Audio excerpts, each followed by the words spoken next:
আর আইতে কেন ভাঙলার যে বেড়াতই সুন্নিয়তের বীর পুরুষ প্রখ্যাত আলেমেদিন হযরত আল্লামা সৈয়দ রুহুল আমিন হুজুর ইন্তেকাল করেছেন। ইন্না লিল্লাহি ওয়া ইন্না ইলাইহি রাজিউন। কি প্রশান্তময় যাত্রা! এই পবিত্র মাহে রমজানে আহলে সুন্নতের রাহবাদের মুস্কি হেসে বিদায় নেওয়ার মুহূর্তগুলো অনন্তকাল মনে রাখবে সুন্নি জনতা। সারা জীবন সুন্নিয়তের পক্ষে কথা বলা মানুষগুলোর মরণ কিভাবে হয় দেখুন। শুধু ঘুমের বান ধরে অপেক্ষা করতেছে মাওলার দিদারের জন্য।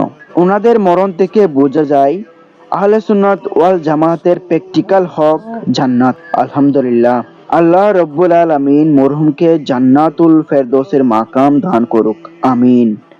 মাওলা জান্নাতি মেহমানদের উসিলায় আমাদেরকেও কবুল করুন, আমিন। হুজুর ইন্তেকালের পূর্বে কিছু গুরুত্বপূর্ণ কথা বলে গেছেন, যা শোনার মতো। আসুন আমরা কথাগুলো শুনে দেখি। আর আইতে কেন ভাঙলার যে বেড়াতই শেষ ছাড়ালে তোমার আনিলে আর কথাই মনে রাখুন কেন খেয়াল রাখুন। হান নবী খাতারত গুলোই যারা যারা মাইফা মরথা হান নবীন নামনি আজানত আকামত এনে মাফলত অন্য জায়গাত নবীন নামনি যারা মাইফা মরথা চুমদি খান্না মরে